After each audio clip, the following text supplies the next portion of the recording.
काली special session पाई तू तू मे news गोटे परवर्ती प्रसंग आसंता काली विधानसभा दिनिकिया स्वतंत्र अधिवेशन अच्छी महिला संरक्षण बिल को नहीं आलोचना करा अधिवेशन पूर्व सरकार विरोधी मुहांमुही हेले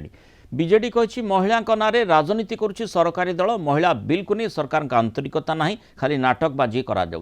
सहित दल कही 2023 मसीह बिल पास होगापर कहीं कार्यकारी कले महिला बिल सहित सीमा पुनर्निर्धारण मिसई आनिले या आम विरोध करूँ यह दिनिकिया विधानसभा आवश्यकता प्रकृति में कौन दिनिकिया आलोचना विधानसभा न करी सूचना भवन में करथिले असुविधा कौन था विरोधी को समालोचना बदनाम करने यार मुख्य उद्देश्य बोली विरोधी दल उपनेता प्रसन्न आचार्य मत रखिंट कांग्रेस कही बीजेपी महिला को न्याय देवाई नुहे केवल आत्मप्रचार काम करुच्ची आसंता काली कांग्रेस विधानसभा घेराव कर तारा प्रसाद बाहिनपटी सेपटे आईन मंत्री पृथ्वीराज हरिचंदन कहते महिला प्रतिनिधित्व किभली अधिक रही आलोचना है आलोचना निर्यास अनुसार निष्पत्ति हेब विरोधी महिला प्रति असुआय मनोभाव रखि बेले कदर्ज वक्तव्य देइछन्ति एकथा समस्त को कष्ट देइछि विरोधी राजनीति बाहर को आसी महिला संरक्षण कथा चिंता करंतु एवं महिला नारे राजनीतिक लाभ नेबाई यहाँ शासक दलर एक सुचिंतित योजना महिला मान दिग्भ्रांत कर चेष्टा करा जाउछि देश को राष्ट्र को भूल सूचना दि जाउछि सरकार जदि आंतरिकता अच्छी महिला संरक्षण लागू करने ताले 2023 संविधान संशोधन हला परे सरकार कहीं कार्यकारी कले नहीं ये प्रश्न उत्तर देवे कि सरकार एवं यही जो विधानसभा डका जाइए यार आवश्यकता कौन अच्छी आसंता काली जानी शुणी लोक गोटे मेसेज दबापाई गोटे विधानसभा गोटे दिन डका जाइए से गाड़ी करने नुआ नुआ एमएलए जो अच्छा से द्वारा निंदा प्रस्ताव करेंगे आमे भी कहूँ आमे भी निंदा प्रस्ताव तांको नारे आने प्रयास करें एत निंदा प्रस्ताव दबु आम एत सठिक खबर जवाब दबु से जनसाधारण बुझे देखो से तो रणनीतिर कथा ना जिनस हूँ महिला मानक जो विरोधी दल मानकर जो असूया भाव से माने पार्लियामेंट रे प्रदर्शन कले एवं जो भली भाव में कदर्य वक्तव्य कदर्य स्वर रे विभिन्न कथा को अत्यंत अमानुषिक भाव में कही से बाबद निश्चित भाव में यहाँ समस्त को कष्ट देइछि समस्ते से दुखित एवं एथिरे महिला मानू लॉ मेकिंग क्षेत्र रे प्रशासनिक क्षेत्र रे अधिक केमिति गुरुत्व देई हबो ता उपरे आलोचना हबो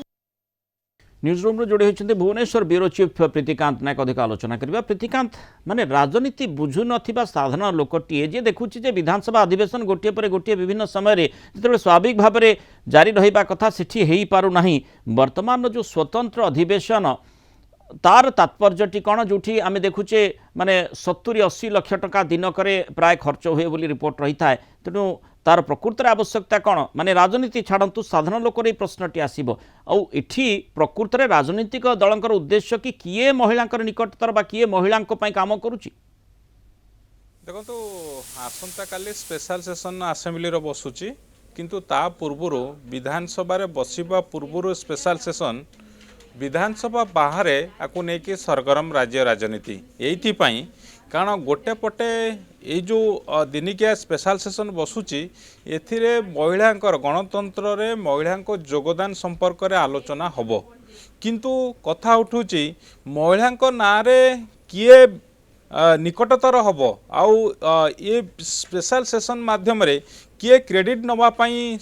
चाहूची ताकू नेकी वर्तमान आरोप प्रत्यारोप चली प्रकृत लाभ कहार राजनीतिक दल लाभ हे ना महिला लाभ हे ना साधारण लोकर लाभ हे देखु एटी चर्चा आलोचना हेले विधानसभा चर्चा आलोचना हेले गोटे किसी निष्कर्ष बाहर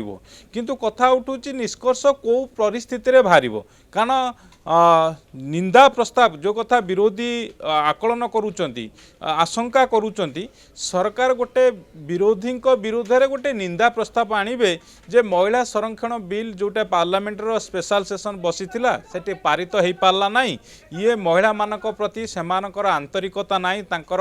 राजनीतिक क्षेत्र रे सेमानकर अभिवृद्धि हो तेणु सेतिपाई गोटे निंदा प्रस्ताव आनिबा सरकार योजना करुचंती आ सेतिपाई ये स्पेशल सेशन डका जाई କରାଯାଇଛି ଇଏ ହେଉଛି ବିରୋଧୀଙ୍କର ଅଭିଯୋଗ କିନ୍ତୁ ଅନ୍ୟପଟେ ଶାସକ ଦଳର ଅର୍ଥାତ୍ ଭାରତୀୟ ଜନତା ପାର୍ଟିର କହିବା କଥା ଯେ ମହିଳାମାନଙ୍କ ପାଇଁ କିଏ କ'ଣ କରିଛି ଆଉ କିଏ କ'ଣ କରିବାକୁ ଚାହୁଁଥିଲା କାରଣ ଯେଉଁ କଥା ବିରୋଧୀ କହୁଛନ୍ତି 2023 ମସିହାରେ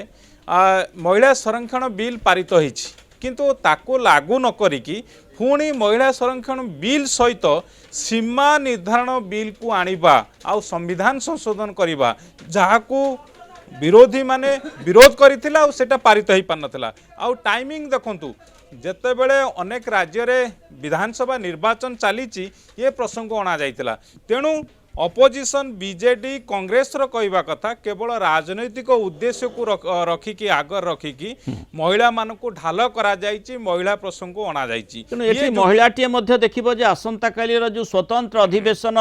ତାଙ୍କରି ପାଇଁ ରଖାଯାଇଛି ବୋଲି କୁହାଯାଉଛି ତାର ପ୍ରକୃତରେ କେତେ ଉନ୍ନତି ହେଉଛି ଲୋକେ ଦେଖୁଛନ୍ତି ନିଶ୍ଚିତ ଭାବରେ ନିଜେ ବି ଆକଳନ କରୁଥିବେ ଯେ ପ୍ରକୃତରେ ଇଏ ରାଜନୀତି ନା ତାଙ୍କର ବିକାଶ ପାଇଁ କିଛି କାର୍ଯ୍ୟକ୍ରମ ବହୁତ ଧନ୍ୟବାଦ ପ୍ରୀତିକାନ୍ତ ଆଲୋଚନା ରହିଥିବାରୁ ମତାମତ ରଖିଥିବା